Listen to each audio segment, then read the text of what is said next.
klooster wordt ze bijzonder vereerd als Maria behoudenis der kranken. Een bijzonder welkom ook aan de hoofdcelebrant, vicaris-generaal Monsieur Harry Kwaadvlieg, onze pastoor Clemens en pastoor Van Horne. Verder heten wij bijzonder welkom aan alle 8 koren die spontaan hun medewerking verlenen aan deze dienst. Te weten de koren het Gemeen Kerkelijk Zangkoor Oosteren, het koor uit Wansum, het koor Erato uit Blitterswijk, Kemmerenkoor Geisteren, Dameskoor Wel, de koren Challenge en Vocal Joy uit Wel en Wellerlooy. Verder ook een bijzonder welkom aan het Sint-Willebrorstgilde uit Geisteren, als ook de afgevaardigden van het kerkbestuur van de gezamenlijke 8 parochies, afgevaardigden van de KBO, de ouderverenigingen en de besturen van de scholen van de 8 samenwerkende parochies, de Zonnebloem, de Stichting Instandhouding, Ledenhistorische Kring en de Stichting Kruisen en Kapellen.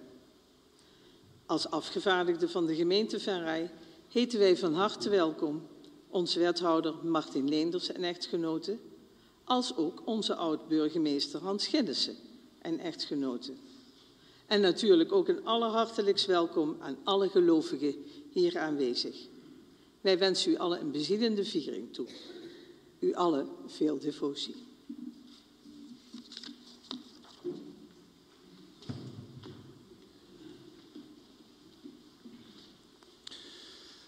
Wat is het mooi om zo samen bij elkaar te komen uit dankbaarheid voor 675 jaar dat deze plek al een plek is waar we naartoe mogen komen om onze zorgen, onze verlangens voor te leggen, om even inderdaad bij Maria en bij Christus te zijn en dan weer gesterkt naar huiswaarts te keren. Mooi om met deze dankbaarheid de Eucharistie te gaan vieren, dat is ook dankzeggen. Aan het begin vragen we wel ook allereerst om vergeving, om ook waardig te zijn om samen met elkaar deze Eucharistie te vieren. Bidden we samen de schuldbelijdenis. Ik belijd voor de Almachtige God en voor u allen, dat ik gezondigd heb in woord en gedachte, in doen en laten, door mijn schuld, door mijn grote schuld. Daarom smeek ik de heilige Maria, altijd maagd, alle engelen en heiligen, en u, broeders en zusters, voor mij te bidden tot de Heer onze God. Mogen de Almachtige God zich over ons ontfermen, onze zonden vergeven en ons geleiden tot het eeuwig leven.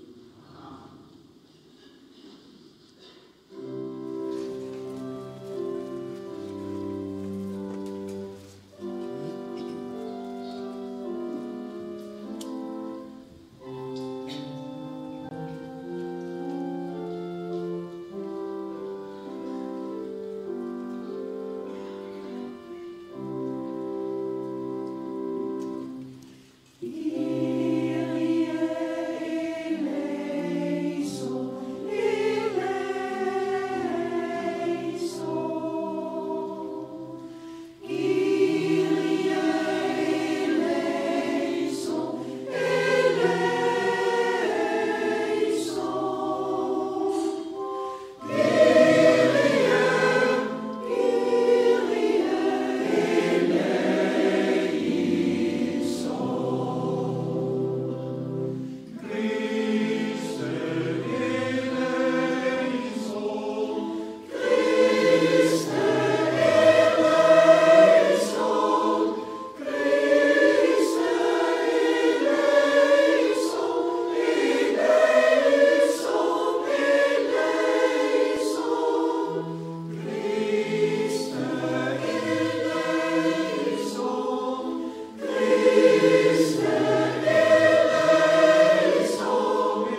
Enigheid ontstond.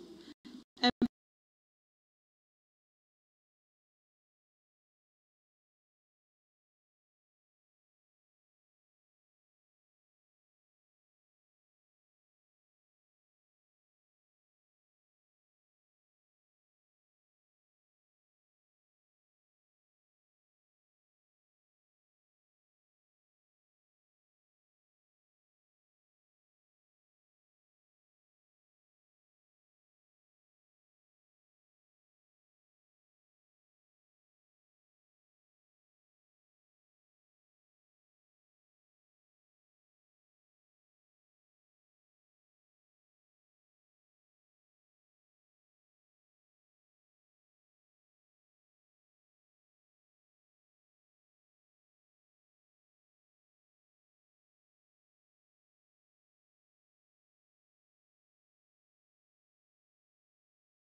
de Heilige Geest en wij hebben namelijk besloten dat geen zwaardere last u op te leggen dan het strikt noodzakelijke. Namelijk u te onthouden van spijzen die aan afgoden geofferd zijn, van bloed, van verstikt vlees en van ontucht. Als gij uzelf daarvoor in acht neemt, zal het u goed gaan. Vaarwel, woord van de Heer.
De tweede lezing is uit de geheime openbaring van de heilige apostel Johannes.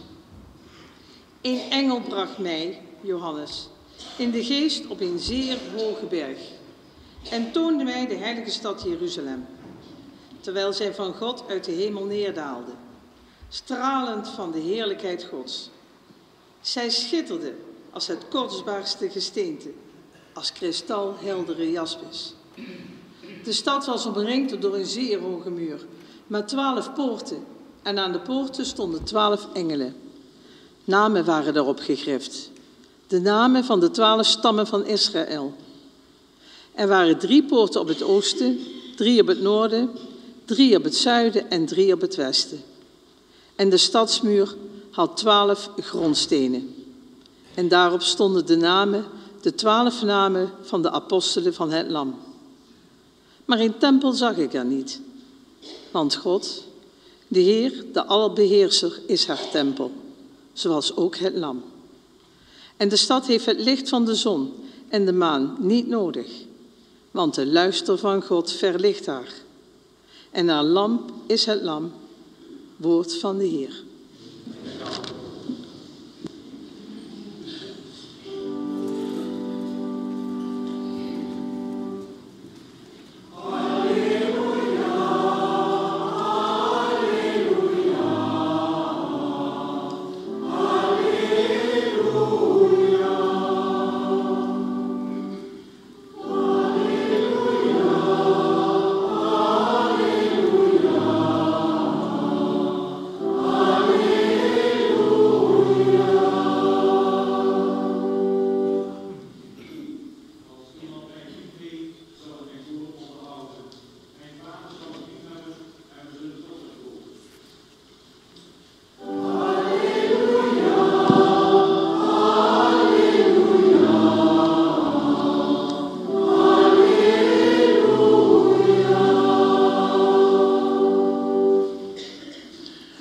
De Heer zij met u. Uit het heilige evangelie van onze Heer Jezus Christus volgens Johannes.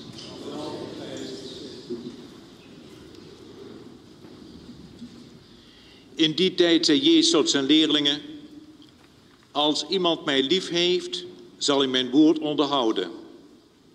Mijn Vader zal hem lief hebben en we zullen tot hem komen en verblijf bij hem nemen. Wie mij niet lief heeft, onderhoudt mijn woorden niet.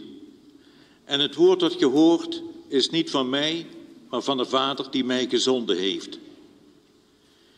Dit zeg ik u terwijl ik nog bij u ben, maar de Helper, de Heilige Geest, die de Vader in mijn naam zal zenden, hij zal u alles leren en u alles in herinnering brengen wat ik u gezegd heb.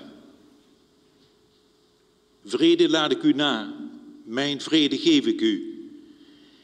Niet zoals de wereld die geeft, geef ik hem u. Laat uw hart niet verontrust of kleinmoedig worden. Gij hebt mij horen zeggen, ik ga heen, maar ik keer tot u terug. Als ge mij zoudt liefhebben, zou ik er blij om zijn dat ik naar de Vader ga, want de Vader is groter dan ik. Nu, eer het gebeurt, zeg ik het u, opdat gij, wanneer het gebeurt, zult geloven. Woord van de Heer.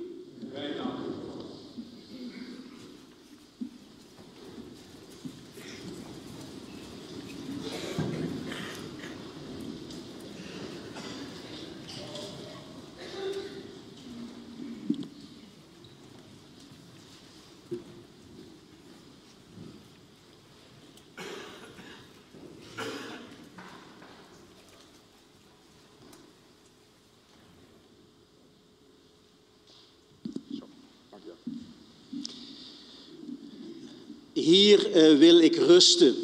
Dat zijn denk ik voor u bekende woorden uit het verhaal. Daarmee gaf Maria aan de vinder van het beeldje te kennen dat dit de plek was waar ze wilde blijven. Het lijkt zo alsof Maria van een lange reis thuis wil komen. Hè? Dat na een lange ballingschap, een tijd van onrust, de plek van bestemming gevonden is. En sinds die tijd, dat ze dat uitgesproken heeft, is zij een baken van rust en thuiskomen voor de velen die hier als pelgrims van hoop hun onrust, hun zoeken, hun verlangens en vragen aan haar toevertrouwen.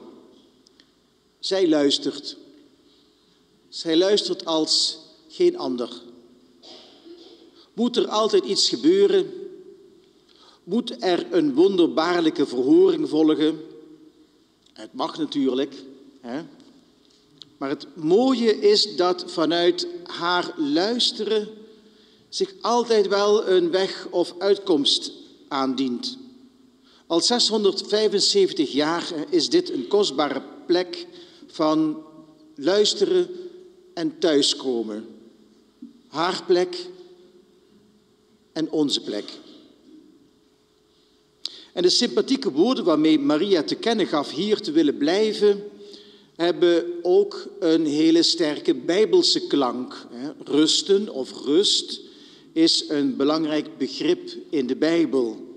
We kennen de rust van de zevende dag, nadat God alles geschapen heeft en zag dat het goed was. En daarvan afgeleid is de rust van de Sabbat. Het beloofde land wordt beschreven als een binnengaan in de rust van God. Rust verwijst naar volheid, voltooiing, einde van onrust en verlangens. De mens die altijd ergens onrustig blijft en steeds weer nieuwe doelen nastreeft, op zoek gaat en zelden tevreden kan zijn met zijn situatie, wordt in God een diep geluk van thuiskomen en tevredenheid aangeboden. Dat is de betekenis van rust in de Bijbel. En het beloofde land was een soort, je zou kunnen zeggen, aards-ideale wereld, een samenleving, een soort voorproefje van het hemelse. En zo vertelde inderdaad de tweede lezing van deze zondag, dat de hemelse stad Jeruzalem door God vervuld wordt en niets meer nodig heeft dan. De stad heeft het licht van zon en maan niet meer nodig, want de aanwezigheid van God verlicht haar. Het is goed, het vervult het hart, de mens komt er tot rust. Maar rusten heeft ook de betekenis van wonen of verblijf nemen. De ark van het verbond rust als deze ergens blijft staan. De geest van God rust op iemand, een profeet bijvoorbeeld, als God vaardig over die persoon wordt. Daar waar God binnentreedt, ontstaat een situatie van rust en innerlijke vrede. En vaak gebruikt de Bijbel het woord rusten als er dus gesproken wordt ook over de geest van God of de Heilige Geest. En opvallend, het betekent niet dat die geest dan juist niets doet, werkeloos rondhangt, maar juist uitermate werkzaam is. In het evangelie belooft Jezus zijn leerlingen de Heilige Geest. Daar staat in het Grieks dan de parakleet. Hij wil deze zenden. Wees niet ongerust of onrustig, zegt hij. Ik zend een helper. Zo vertaalt in ieder geval immers de Nederlandse tekst dat originele woord parakleet. Het is een wat mysterieus woord. We weten ook niet zo goed wat we moeten doen met de vertaling. We hebben van alles geprobeerd. Helper komt een beetje in de buurt. Parakleet duidt vooral eigenlijk op een aantal, je zou kunnen zeggen, functies die de Heilige Geest in de leerlingen, maar daarom dus ook in ons, wil vervullen. Door Jezus gezonden is die parakleet, die Heilige Geest, de persoonlijke aanwezigheid van Jezus in zijn afwezigheid, zou je kunnen zeggen. Hij werkt in ons zoals Jezus werkt.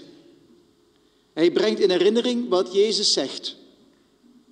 Hij is een leraar, een getuige van de waarheid, een gids, een woordvoerder die ons woorden geeft wanneer het nodig is.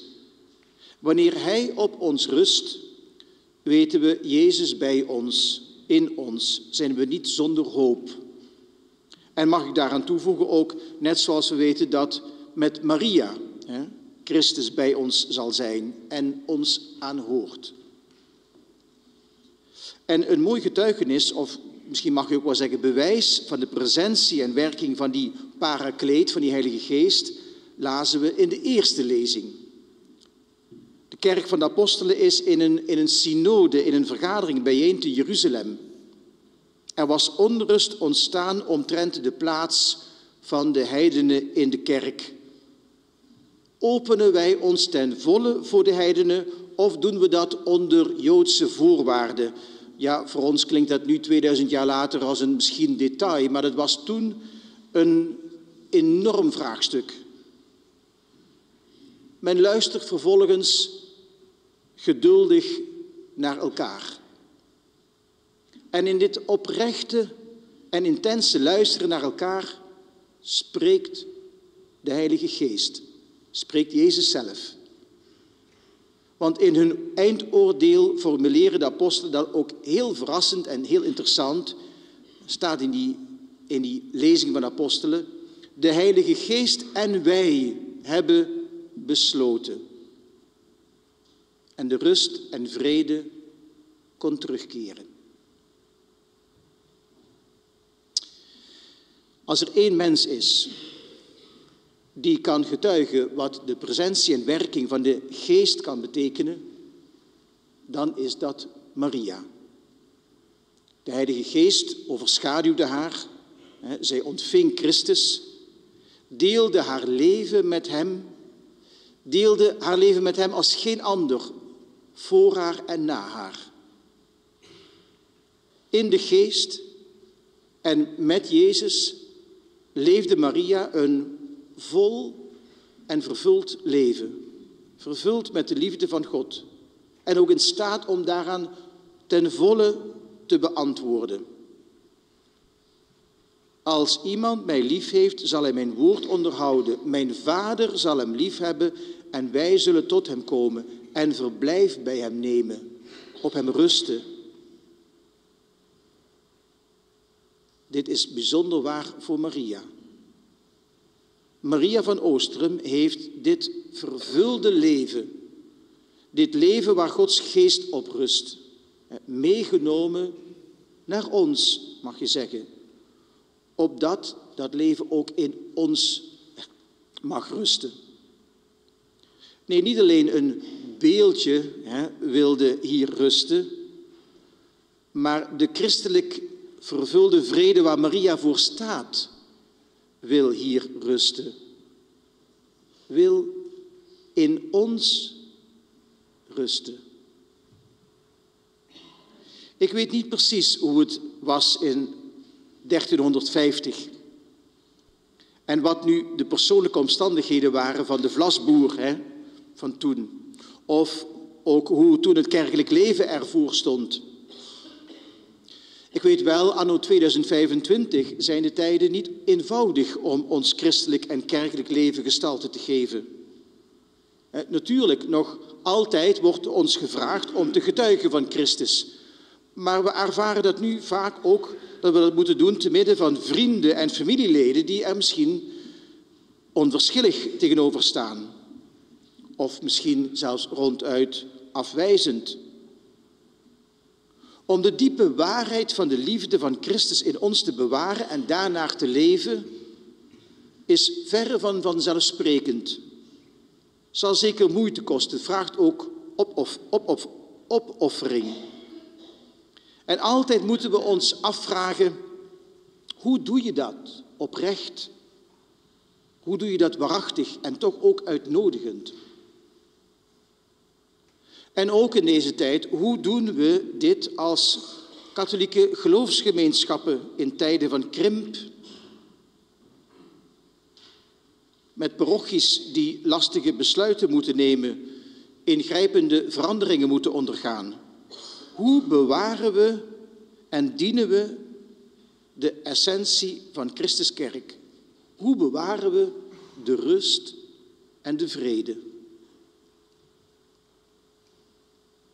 En dat kan toch niet anders zijn dan met de Geest in ons en Maria bij ons. Wanneer wij onze rust vinden in hen, rusten zij in ons. Laat uw hart niet verontrust of kleinmoedig worden, zei Jezus in het evangelie. In een sfeer van luisteren naar elkaar, weten we zeker, spreekt de Geest, leeft Jezus onder ons. En met de ervaring hier van 675 jaar zeggen we daarbij, onze lieve vrouw van Oostrum, bid voor ons. Amen. Amen.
Laten we nu vol vertrouwen met hoop en geloof bidden tot God, onze hemelse Vader, op voorspraak van Maria.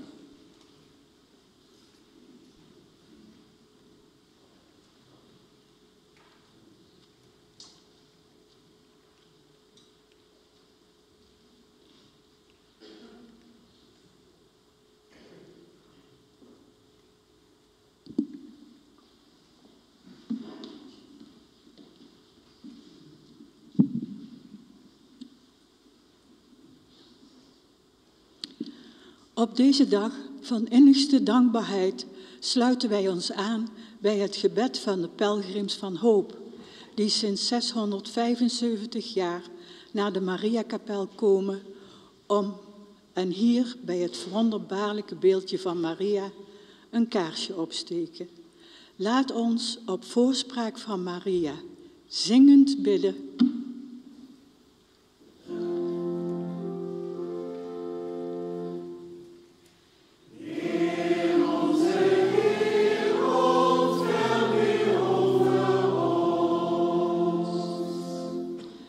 We weten ons verbonden met Paus Leo XIV en onze bisschop Cornelis van den Hout in de grote pelgrimstocht van hoop. We blijven hopen op vrede en bidden op voorspraak van de koningin van de vrede voor Gaza, Oekraïne, Zuid-Soedan en vele andere landen waar het niet pluis is. Laat ons op voorspraak van Maria zingend bidden.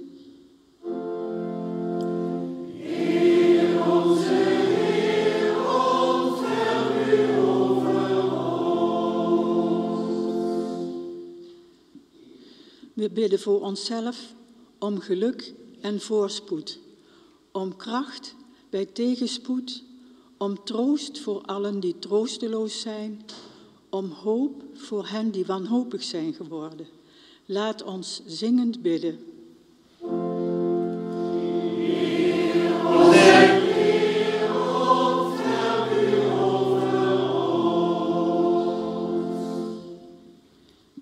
In een tijd waar het kerkelijk leven schijnbaar minder wordt, zien we dat de devotie voor Maria volop in bloei is.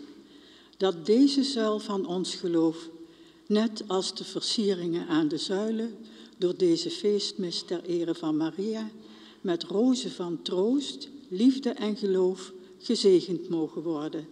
Laat ons zingend bidden.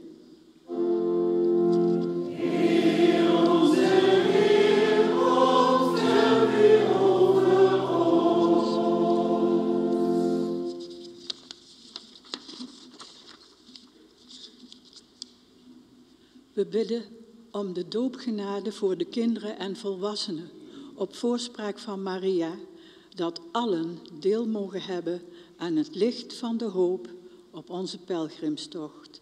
Laat ons zingend bidden.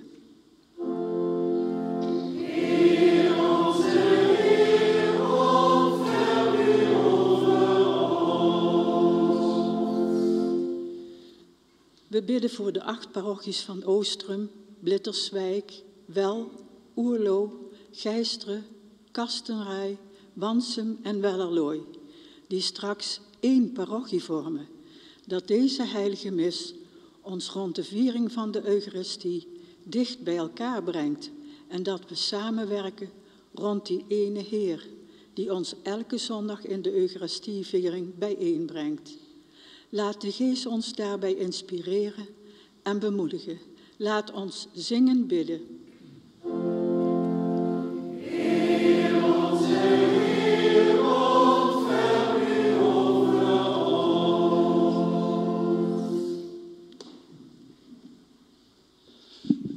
We bidden ook voor hen die samen met ons onderweg waren op die grote pelgrimstocht van de hoop, onze dierbare overledenen. We willen gedenken en hopen dat hun hoop op eeuwige rust in vervulling is gegaan. We willen hun namen noemen, de namen die staan ingeschreven in onze harten, de namen die staan ingeschreven in het boek der levenden bij God. Die deel uitmaken van het hemels Jeruzalem. Piet Linders willen we in deze heilige mis bijzonder gedenken en overleden familieleden. Het is een heilige mis ook voor Frans Jansen. Ook willen we gedenken als mensen die nog onderweg zijn naar het hemels Jeruzalem, Ger Hermsen. Met ons meegegaan zijn ook Huub Kams en Ellie Kams arts. Ons gedenken gaat ook uit naar de overleden ouders Nel Leij en Marie Jansen-Gommans. Theo Linskens, onze zanger, is ook met ons meegegaan, zingend, hopend. We willen deze heilige mis ook gedenken Maria Beerkens. En ook Nel Heldens Lidjens en haar echtgenoot, chef en dochter Fieke Jansen Heldens. Nel en chef waren trouwens de eersten die in 1938 in deze kerk getrouwd zijn.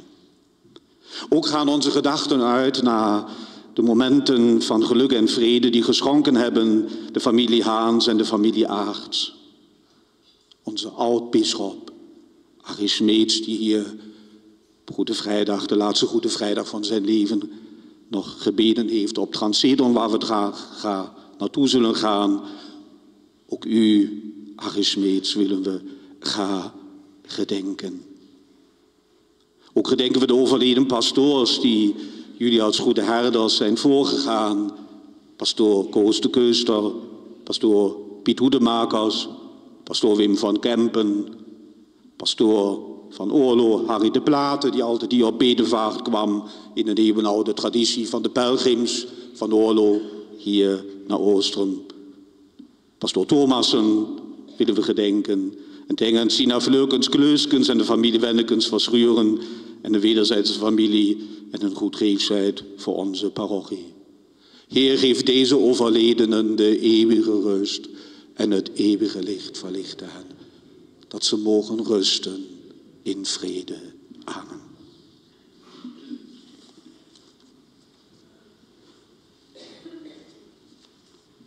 We volgen dan nu de heilige mis met het offertorium. Collecte wil ik aan u goedgeefsheid toevertrouwen, achter bedankt voor elke goede gave die u bijdraagt. De koren zullen het prachtige mooie lied zingen, het Ave Verum Corpus Natum.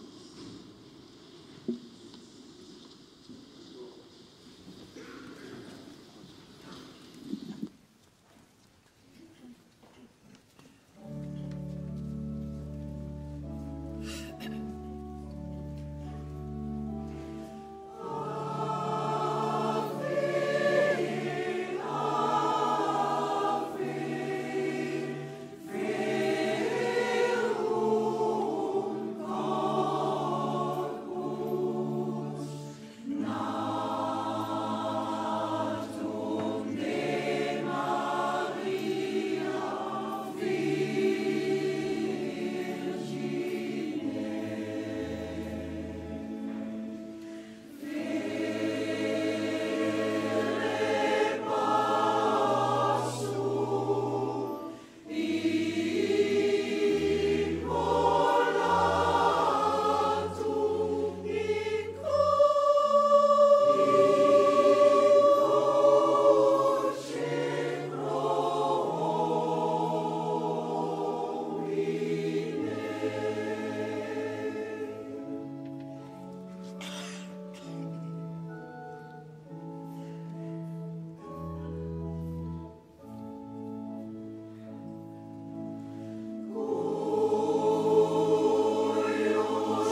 Bid, broeders en zusters, dat mijn en uw offer aanvaard kan worden door God de Almachtige Vader.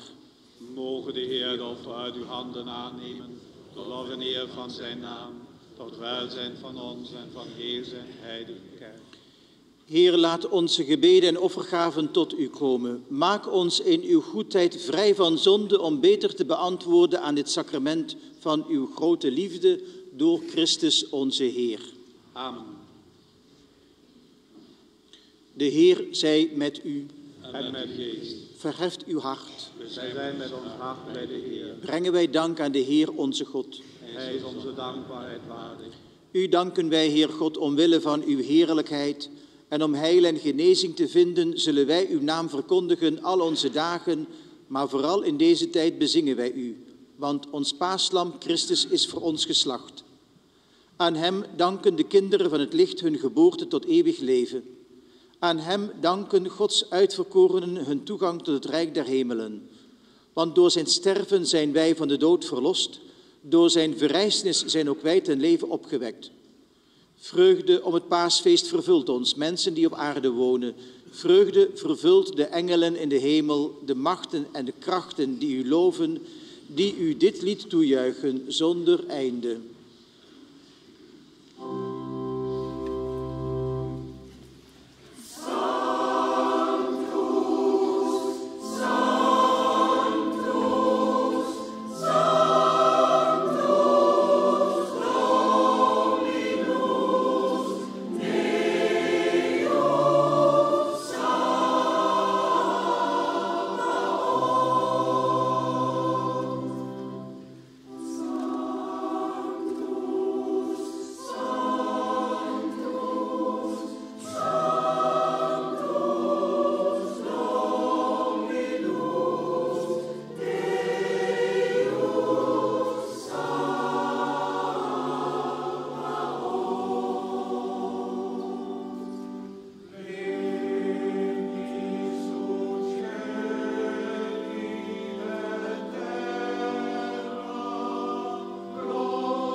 Ik wil u uitnodigen om te knielen voor het Christusgebed.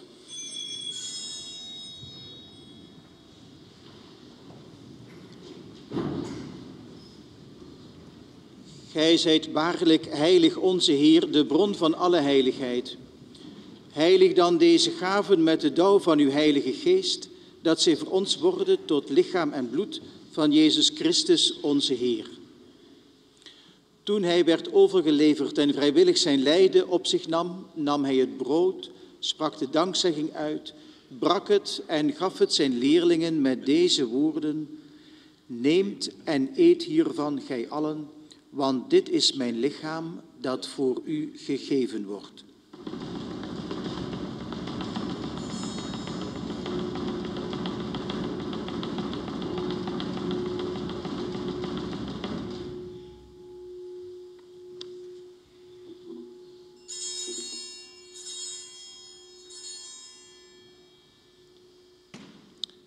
Zo nam hij na de maaltijd ook de kelk, sprak opnieuw de dankzegging uit en gaf hem zijn leerlingen met deze woorden: Neemt deze beker en drinkt hier allen uit, want dit is de beker van het nieuwe, altijd durende verbond.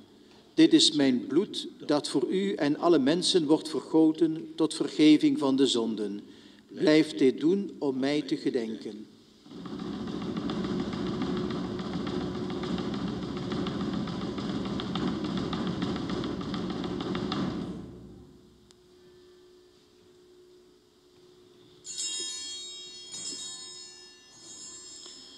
Kondigen wij het mysterie van het geloof.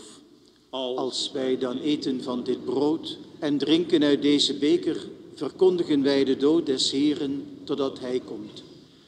Zijn dood en verrijzenis indachtig God bieden wij u aan het levensbrood en de kelk van het heil. Wij danken u omdat gij ons waardig keurt om voor uw aangezicht te staan en uw heilige dienst te verrichten. Zo delen wij in het lichaam en bloed van Christus. En wij smeken u dat wij door de Heilige Geest worden vergaderd tot één enige kudde. Denk toch, Heer, aan uw kerk verspreid over de hele wereld, dat de liefde volkomen wordt. Eén heilig volk met Leo, onze paus, met Cornelis, onze bisschop, zijn hulpbisschop Everhard en allen die uw heilig dienstwerk verrichten. Gedenk ook onze broeders en zusters die reeds ontslapen zijn in de hoop der verrijzenis.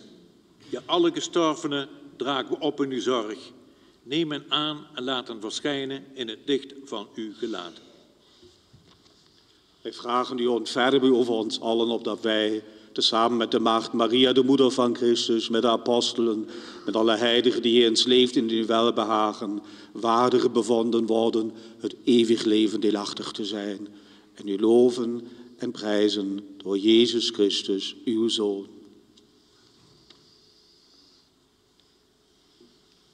Door hem en met hem en in hem zal uw naam geprezen zijn, Heer onze God, almachtige Vader, in de eenheid van de Heilige Geest, hier en nu en tot een eeuwigheid. Amen. Precepti salutaribus moniti, et divina institutione formati, audemus dicere. Pater noster, qui es in celis, sanctificetur nomen tuum, adveniat regnum tuum, fiat voluntas tua, sicut in cielo et in terra. Panem nostrum quotidianum a nobis hodie, et dimitte nobis debita nostra, sicut et nos dimittimus debitoribus nostris, et ne nos inducas in tentationem, sed libera nos a malo.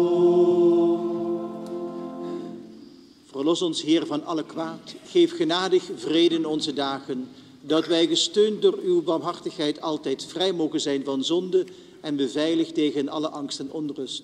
Terwijl wij uitzien naar de zalige vervulling van onze hoop, de komst van onze Verlosser Jezus Christus. Want van u is het koninkrijk en de kracht en de heerlijkheid in eeuwigheid. Amen. Heer Jezus Christus, gij hebt aan uw apostelen gezegd, vrede laat ik u, mijn vrede geef ik u. Let niet op onze zonden, maar op het geloof van uw kerk. Vervul uw belofte, geef vrede in uw naam en maak ons één, gij die leeft in eeuwigheid. Amen. De vrede van de Heer zij altijd met u. En met uw geest. Wens elkaar die vrede.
Zalig zij die genodigd zijn aan de maaltijd des Heeren. Ziet het lam Gods dat wegneemt de zonden der wereld.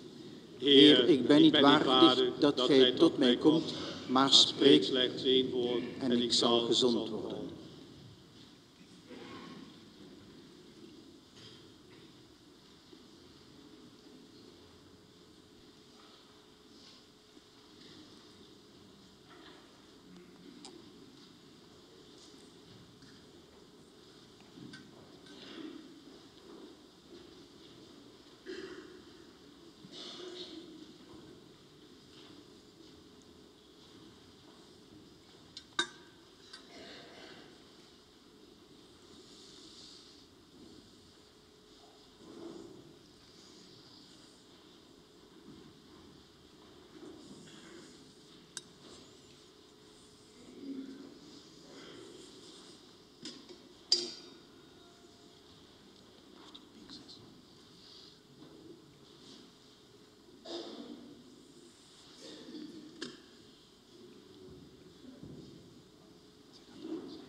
De heer Jos de Beer voor het Maria-gedicht.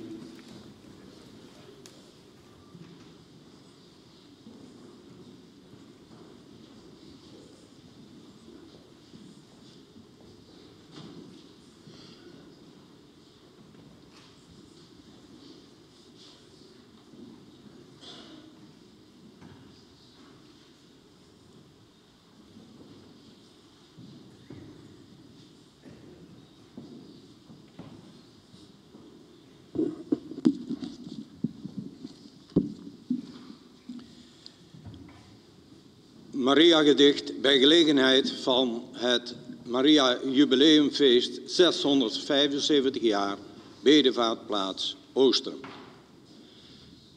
Wij geloven dat het in het bijzondere jaar 1350 was dat een Oostrumse boer ging kijken naar zijn veld en vlas. Dat was gezaaid op heel magere grond, dus wilde hij weten hoe het erbij stond. Opeens vond hij een houten beeld op zijn akker. Hij schrok en zei, droom ik? Nee, ik ben klaar wakker.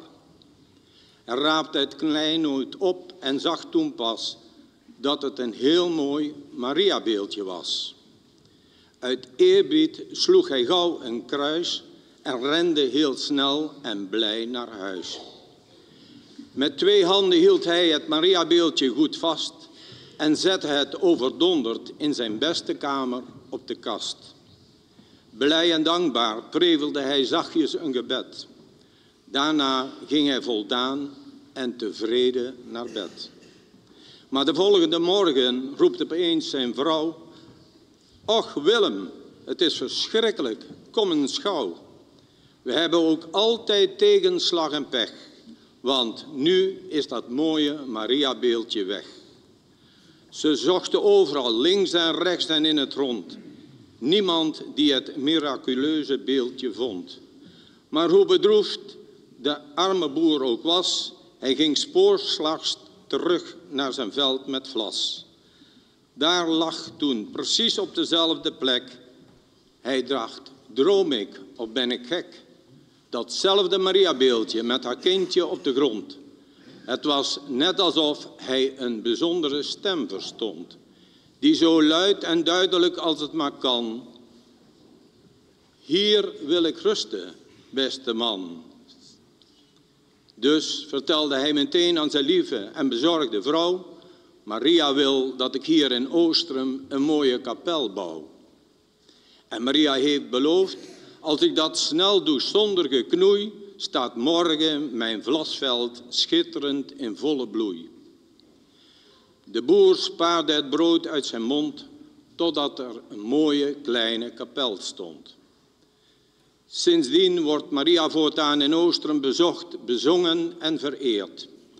Haar beeld staat versierd met een gouden kroon en bloemen naar de pelgrims gekeerd. Al 675 jaar knielen vele pelgrims vol vertrouwen bij Maria in de bank. Ze komen met hun wensen, noden en zorgen en brengen haar dank. Vaak steken ze een kaarsje aan en bidden een wees gegroet. Ze ervaren verhoring, troost en vertrekken weer vol goede moed. Processies komen en kwamen van heinde en ver, uit Limburg en Brabant. Biddend en zingend naar Transcedron, over de beek, aan de andere kant.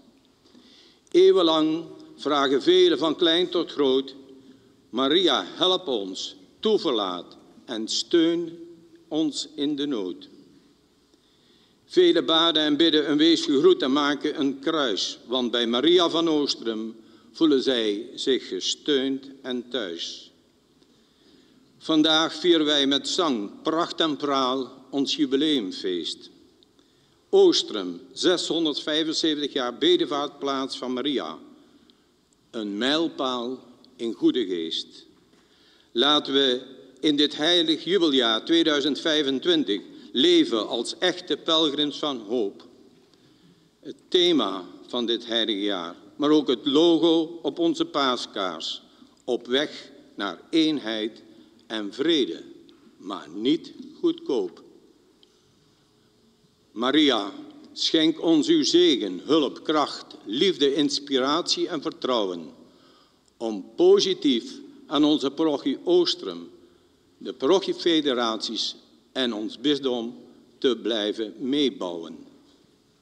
Maria van Oostrum, inspirerend, troostend, wonderdadig en genaderijk. Behoudenis der kranken is haar titel, miraculeus, verhorend en zegenrijk. Wees gegroet, Maria, onze lieve vrouw van Oostrum, behoudenis der kranken. Vandaag zijn wij hier weer eensgezind bijeen om u te eren en te danken. Maria, onze lieve vrouw, geef ons kracht en help ons vooral in moeilijke tijden. Bid voor ons, sta ons bij en blijf ons steeds op onze levensweg begeleiden.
zeggen: Almachtige eeuwige God, door de verrijzenis van Christus hebt gij ons het eeuwig leven teruggeschonken.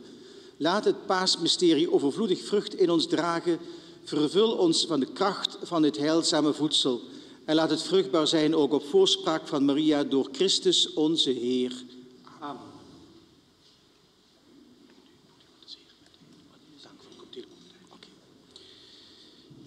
Dan nodig ik u uit om te gaan staan voor de zegen. De Heer zij met u. Zegene u de Almachtige God, de Vader, de Zoon en de Heilige Geest. Amen. Ite missa est, alleluia, alleluia.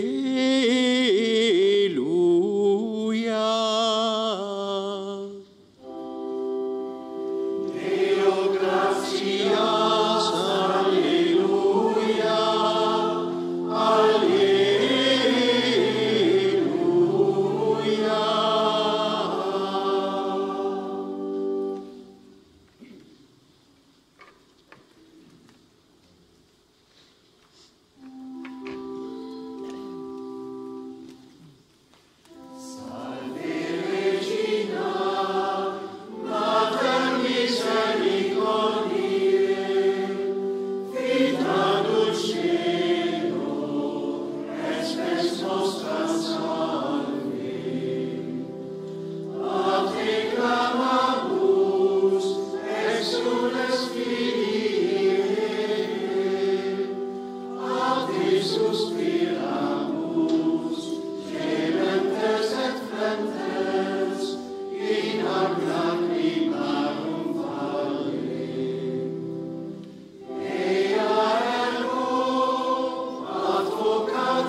Vraag dan nu Erik van Hooijen de Swiss om ons te instrueren over het vervolg van deze feestdag.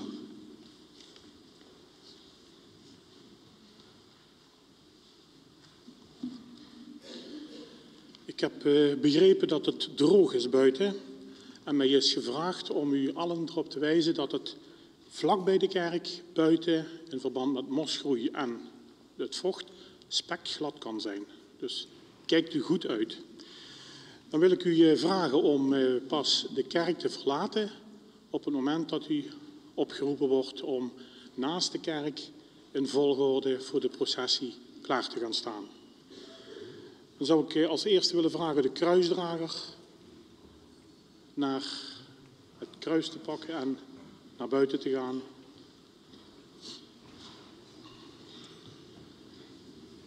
Daarachter het koninklijk Sint-Willibrordusgilde.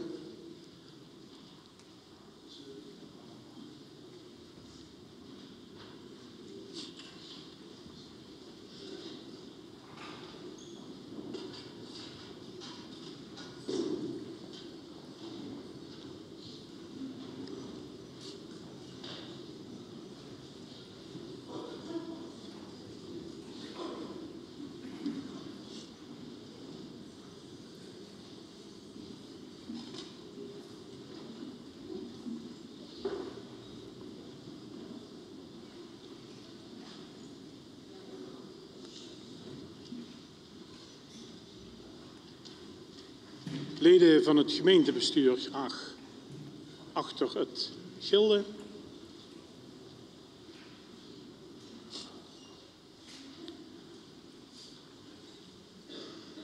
Dan wil ik de dragers uit Sri Lanka vragen om met het beeld aan te sluiten.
Ja.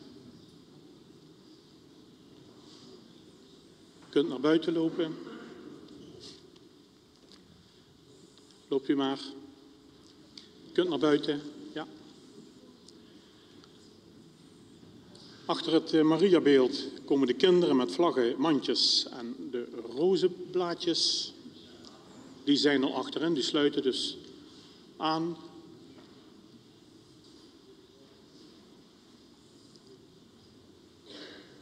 Achter de kinderen sluiten de misdienaars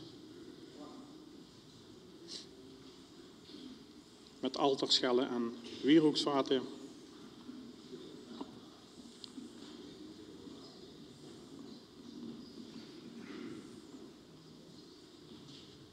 Het Allerheiligste. En daarvoor zingen we dan nu nog het Tantum Ergo. En dan sluiten wij aan. Nummer 41.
Achter het Allerheiligste komen de leden van de verenigingen,